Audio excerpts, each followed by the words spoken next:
Hello friends, welcome back to Neetu's world. మేము మా జర్నీని స్టార్ట్ చేసాం.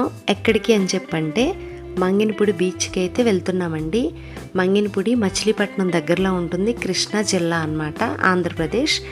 సో బీచ్ దగ్గరలో వెళ్తుంటే ఇక్కడ మీకు కనిపిస్తుంది చూసారా, మార్నింగే 7 o'clockకి ఇంటి దగ్గర నుంచి స్టార్ట్ అయ్యామండి. సో ఇవి వచ్చేసి ఉప్పు మళ్ళు అండి. బీచ్కి దగ్గరలో చాలా వరకు ఉప్పు మళ్ళు ఉంటాయి అన్నమాట. ఈ ఉప్పు మళ్ళ నుంచి మనకి ఉప్పుని సేల్ అయితే చేస్తారు. ఇది బీచ్ దగ్గరలోకి వచ్చేసిన ఏరియా. అక్కడి నుంచి కొంచెం ఎట్లా అంటే ఒక హార్బర్ లాగా కొంచెం హాఫ్ వాటర్ ఇట్లా సపరేట్గా ఉన్నాయన్నమాట. కొన్ని బోట్స్ కూడా ఉన్నాయి. ఈ దగ్గరలో బందర్ దగ్గర పోర్టు పడుతుంది అని చెప్పేసి వాటికి పనులకు సంబంధించి ప్లేస్ కూడా ఉందన్నమాట. అది చూసినప్పుడు నేను ఫోన్ లోపల పెట్టాను. సో అది కూడా వీడియో తీస్తే బాగుండేది, మీరు చూసేవాళ్ళు, బట్ నేను మర్చిపోయానండి. సో ఫైనల్గా బీచ్ దగ్గరలోకి అయితే వచ్చేసామండి.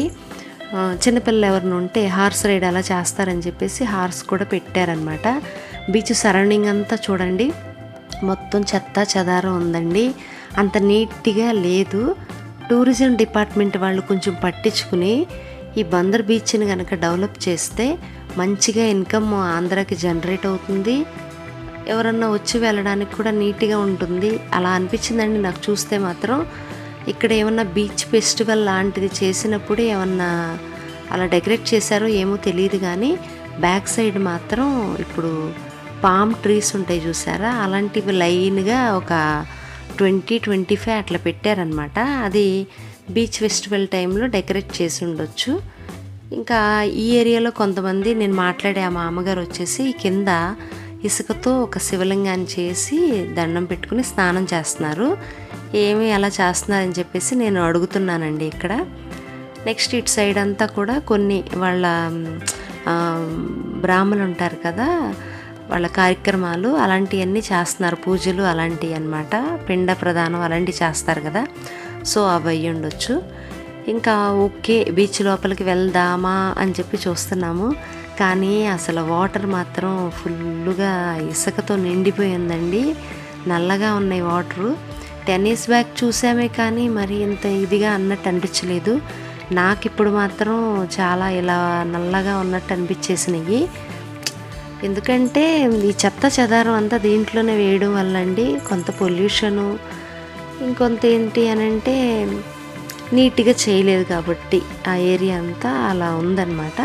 కానీ డెవలప్ చేస్తే బాగుంటుంది టూరిజం డిపార్ట్మెంట్ వాళ్ళు. చూడండి, కరెక్ట్గా మేము వెళ్ళే టైంకి 9:30 కాదులేండి, 8:30 అయింది. ఆ టైంకే అందరిలో బాగా ఎండ అనిపిస్తుంది, బీచ్ దగ్గరలో కొంచెం వేడిగా అనిపిస్తుంది కదండి. సో అలా ఉందన్నమాట. మేము వచ్చాం కదా అని చెప్పేసి జస్ట్ 30 రూపీస్కే ఫోటోగ్రాఫర్స్ ఫోటో తీస్తున్నారు. సర్లే అని చెప్పి తీసుకున్నాం. ఆయనే మా ఫోన్లో ఫొటోస్ కూడా తీశారనమాట. అండ్ ఈ వీడియో కూడా ఆయనే తీశారు. ఒకే ఫ్రేమ్లో ఇద్దరు ఉన్నామంటే డెఫినెట్గా ఎవరన్నా తీస్తే తప్ప ఉండలేం కదా, ఇద్దరిలో ఒకళ్ళు వీడియో తీసుకోవాలి, ఒకళ్ళు నుంచొని ఉండాలి. సో ఆయన ఫోటోగ్రాఫర్ తీసాడనమాట వీడియో. ఆయన కొన్ని ఏవో స్టిల్స్ చెప్పారనమాట, ఫోటోగ్రాఫర్స్కి అన్నీ తెలుస్తాయి కదా, మాకు కొంత డైరెక్షన్ ఇస్తున్నారు.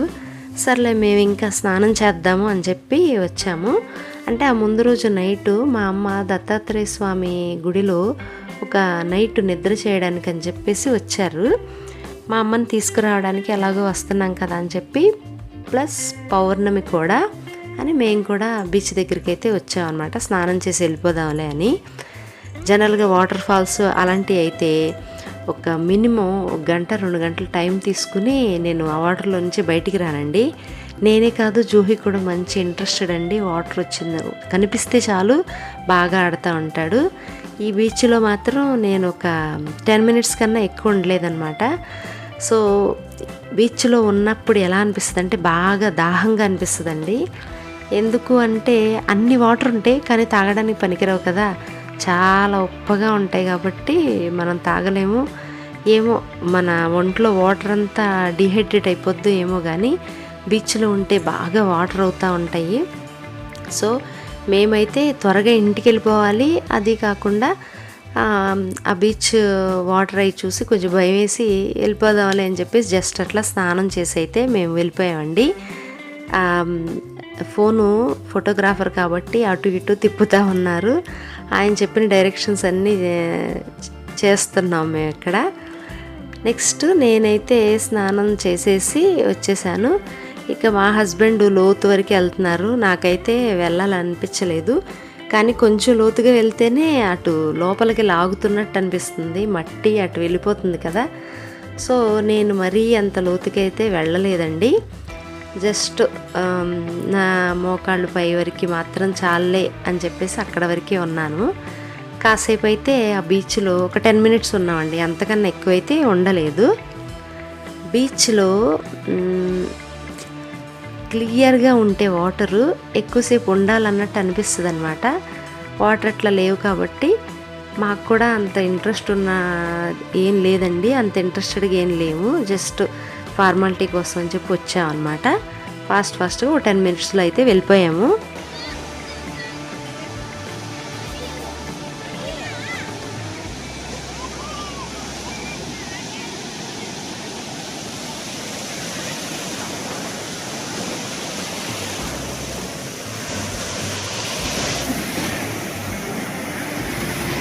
ఎలా వస్తున్నాయి, కంటిన్యూస్గా వచ్చేస్తున్నాయి.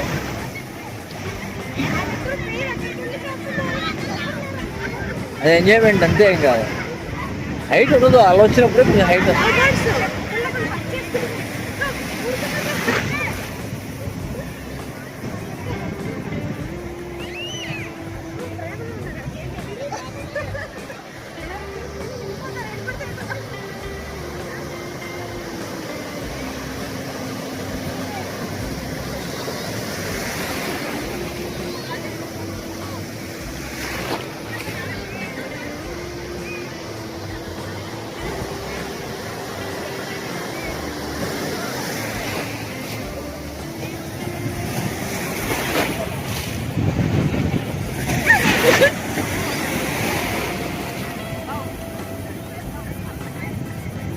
ఇట్రా పడిపోతావిటే.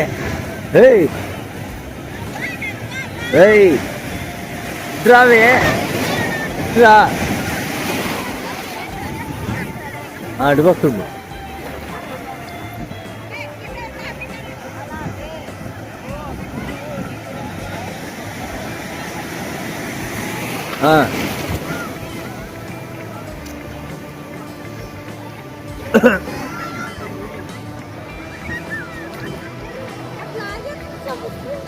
అటలా ఆగుద్ది మరి.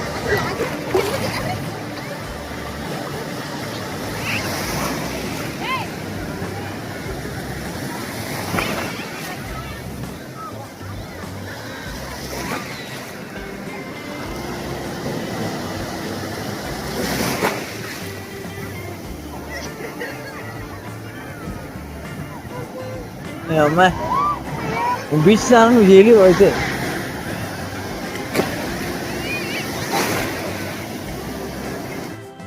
ఇక్కడ ఇంకా బాత్ చేసేసిన తర్వాత స్ట్రైట్గా దత్తాత్రేయ స్వామి గుడికి అయితే వెళ్ళాలండి. దత్తాత్రేయ స్వామి గుడిలో 11 నూతులు ఉంటాయి అన్నమాట. ఈ 11 బావులు, 11 కాదండి 12 ఉంటాయి అన్నమాట. ఈ 12 బావులు కూడా 12 నదులు వచ్చి ఈ బీచ్లో కలుస్తాయంట. ఆ పాయలు ఒక్కొక్క వాటర్ అక్కడే దగ్గరలో ఉంటాయండి, కానీ ఒక్కొక్కటి ఒక్కొక్క డిఫరెంట్ టేస్ట్లో ఉంటాయి అన్నమాట. కొన్ని సాల్టీగా, కొన్ని స్వీట్గా, కొన్ని చప్పగా, అట్లా వాటర్ డిఫరెంట్ టేస్ట్ ఉంటాయి. అది భలే చిన్నప్పుడైతే చాలా ఆశ్చర్యంగా అనిపించేది, ఒకే చోటు ఉండి వాటర్ ఇలా డిఫరెంట్గా ఎందుకుంది అని. ఒక్కొక్క నూతికి ఒక్కొక్క తీర్థం కింద ఇది ఒక్కొక్క నది పేరు పెట్టి ఉంటుందన్నమాట. సో ఇదే దత్తాత్రేయ స్వామి గుడి. బీచ్ దగ్గర నుంచి ఇక్కడికి 1 or 2 కిలోమీటర్స్ డిస్టెన్స్లో ఉంటుంది. ఆల్రెడీ మా అమ్మ మార్నింగే 5:30 ఆ టైంకి అనమాట బీచ్ దగ్గరికి వెళ్ళి మళ్ళీ టెంపుల్ దగ్గరికి దర్శనం చేసుకుని ఉన్నారు కాబట్టి ఇంకా మేము కూడా, మా అమ్మ కూర్చుని ఉంది అక్కడ వెయిట్ చేస్తుంది, మేము కూడా టెంపుల్కి వచ్చాము. సో ఈ టెంపుల్లో శివుడు దత్తాత్రేయ స్వామి రూపంలో ఉంటారనమాట. టెంపుల్ సరౌండింగ్స్ అంతా బాగా డెవలప్ చేశారండి. ఇదివరకు నేను వచ్చాను కానీ ఇంత నీట్గా అనిపించలేదు, బాగా కట్టారు. అలా డెవలప్ చేస్తే బాగుంటాయి వచ్చే వాళ్ళకు కూడా. సో టెంపుల్ లోపల ఇంకా దర్శనం చేసుకోవడానికని మేము వెళ్ళాం. ఆ రోజు సండే కాదు మండే కాబట్టి పెద్దగా రష్ అనిపించలేదు. సండే టైంలో అయితే బీచ్కి ఎక్కువ మంది వస్తారు కాబట్టి రష్ ఉంటే ఉండొచ్చు. సో వెళ్ళగానే మార్నింగ్ టైంలో మేమైతే దర్శనం చేసుకున్నాం. ఇంకెవరన్నా టెంపుల్లో అక్కడ అభిషేకం లాంటివి చేయించుకోవాలన్నా మనీ కట్టేస్తే వాళ్ళే చేసేస్తారంట. ఇంకేమైనా పూజలు చేయించుకోవాలన్నా కూడా చేస్తారంటండి. సో లోపల ఈ 11 నూతులు 12 నూతులు ఉంటాయి కదా, దానికి ఎంట్రీ టికెట్ అయితే వీళ్ళ దగ్గర తీసుకోవాలన్నమాట. కౌంటర్లో పర్ హెడ్ వచ్చేసి 10 రూపీస్ ఉంటుంది. మేమిద్దరం కాబట్టి 2 టికెట్స్ అయితే తీసుకున్నాం. సో లోపలికైతే ఎంటర్ అవుతున్నామండి. కొన్ని బావుల్లో అయితే అసలు వాటరే లేవండి. కొంచెం తీసుకుని 2 చుక్కలు తల మీద జల్లుకున్నాం. ఆ టైప్లో అనిపించింది. బీచ్ దగ్గర నుంచి వచ్చినప్పుడు విపరీతమైన ఇసుకండి బాడీ అంతా. అది సాల్ట్ వాటర్ కాబట్టి మొత్తం ఉప్పుగా ఇప్పుడు మంచినీళ్ళు పోసుకోవాలా అన్నట్టు అనిపించింది. అదిను ఒంటి మీద సాల్ట్ ఉండటం వల్ల స్కిన్ అంతా మంటగా ఉన్నట్టు అనిపిస్తుంది. ఆ ఎండకి ఏమో కానివ్వండి. సో మేమైతే లోపలికి ఎంటర్ అయ్యి ఈ బావిలో వాటర్తో స్నానం చేయడానికి రెడీ అయిపోయాము.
పాతకాలాల్లో బావుల్లో వాటర్ తోడి ఇంటికి తీసుకెళ్ళి అలా చేసేవాళ్ళు కదండి. అది ఎలా చేసేవాళ్ళు ఏంటో వాళ్ళకి హ్యాట్సాప్ అన్నట్టు అనిపించింది. ఎందుకంటే నేనంటే వాటర్ తోడలేకపోయానండి. 12 నూతుల దగ్గరకు వచ్చేసరికి 10వ నూతి దగ్గరే అయిపోయినట్టు అనిపించింది. వాళ్ళు ఎలా తోడేవాళ్ళో ఎలా పోసేవాళ్ళో కానీ. నెక్స్ట్ వచ్చేసి మేము ఫ్రెష్ అప్ అయిపోయి దర్శనం చేసుకున్నామండి. దర్శనం అయిపోయిన తర్వాత పక్కనే దేవుడు ప్రసాదం, దాంతోపాటు సమ్మర్ కాబట్టి బటర్ మిల్క్ని డిస్ట్రిబ్యూట్ చేస్తున్నారు. ఆ డిస్ట్రిబ్యూట్ చేసే వాళ్ళు సేవ చేయడానికి తిరుపతిలో ఎలా అయితే ఉంటారో ఆ డ్రెస్ కోడ్ని మెయింటైన్ చేస్తున్నారు. మేబీ ఇక్కడ కూడా అలాంటి టీం ఏదో ఉండుండొచ్చు అనుకుంటున్నాము.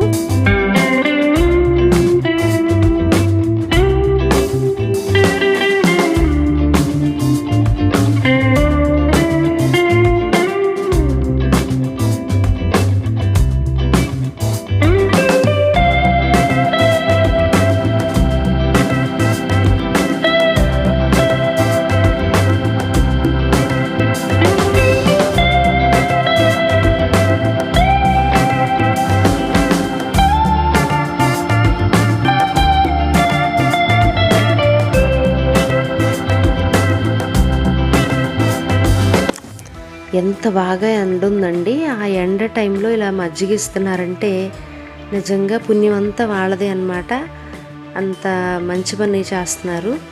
ఇంకా మేము ఇక్కడ 2 ఫొటోస్ అయితే దిగేసామండి. నెక్స్ట్ మేము బ్యాక్ అయ్యి వెళ్ళిపోతున్నాము. టెంపుల్ బయట వైపు మీకు చూపిస్తున్నది, వెళ్ళేటప్పుడు నేను తీయలేదు. ఇంకా 10 o'clock అయిపోయిందండి. కొంచెం ఆకలి కూడా అనిపించింది. అందుకే అక్కడే బ్రేక్ఫాస్ట్ అయితే పార్సల్ తీసేసుకుని పక్కనే మామిడి తోట అండి. అసలు ఆ మామిడి తోటలో మామిడి చెట్టు ఎంత బాగున్నాయండి. ఒక్కొక్క చెట్టు కూడా ఒక్కొక్క కొమ్మకే దగ్గర 30-40 కాయలు కనిపిస్తున్నాయి. ఆ కొమ్మకి ఆ మామిడికాయలు బరువు మోయలేక సపోర్ట్గా కర్రను పెట్టారనమాట. ఇక్కడ కనిపిస్తున్న మామిడికాయ చూసారా, ఎల్లో కలర్లో ఉండి ఆ కొమ్మ దగ్గర పండిపోయింది కాయ. నేనైతే మామిడి తోటంతా చూసేసి ఫైనల్గా ఆ పర్సన్ని ఆ పండిన కాయ చెట్టు దగ్గర నుంచి కోసుకుని తినాలని చెప్పేసి అడిగాను. నా దగ్గర ఒక 20 రూపీస్ తీసుకున్నారు, కోసుకోండి అని చెప్పేసి. చెట్టు నుంచి కోసుకుని తిన్న కాయ టేస్ట్ బాగుంటుంది కదండి, స్వీట్గా అనిపించింది. ఇప్పుడు బయటన్నీ కనిపించేవన్నీ బ్యాటరీ వేసి పండబెట్టి మనకి సేల్ చేస్తున్నాయి. ఇక్కడ ఈ తోటలో ఏంటంటే అక్కడ పండినవన్నీ కూడా ఏ రోజు ఆ రోజు సేల్ పెట్టేస్తున్నారు. చూసారా, నేను పట్టుకున్న మామిడికాయలు అసలు ఒక్క చిన్న కొమ్మకే చాలా ఉన్నాయండి. ఆ వెయిట్కి భరించలేక ఎరిగిపోయేలా ఉంటే దానికి సపోర్టివ్గా వాసం పెట్టారు. ఆ తోటలో, మామిడి తోటలో ప్రతి చెట్టు కూడా చాలా బాగా కాసినాయండి. ఆ రైతు ఫుల్ హ్యాపీ అన్నమాట. ఆ కాయలు అయ్యేంత వరకు ఎలాంటి వర్షాలు అవి రాకుండా ఉంటే కనుక ఆ రైతు నిజంగా లక్కీనే. అంత బాగా కాసినాయి అనమాట. ఇందాక చూసిందేమో చెరుకు రసాలంట, ఇప్పుడు చూపిస్తున్నది కొబ్బరి మామిడికాయలా అనిపిస్తుంది. సో వాళ్ళు ఏమంటారో తెలియదు కానీ నా భాషలో నేను కొబ్బరి మామిడికాయలా ఉంది అని చెప్పి అంటున్నానండి. సో లోపలికి 2-3 వరకు చూసి ఇంకా మేమైతే వెళ్ళిపోయామండి. అప్పటికే 10:15 అట్లా అవుతుంది. వెళ్ళిపోదాంలే, ఇంకా లేట్ అయితే ఆ ఎండకి మనం తట్టుకోలేము, తొందరగా వెళ్ళిపోతే బెటర్ అని చెప్పేసి త్వరగానే వెళ్ళిపోదామని చెప్పేసి జస్ట్ అట్లా చూస్తున్నాం అన్నమాట.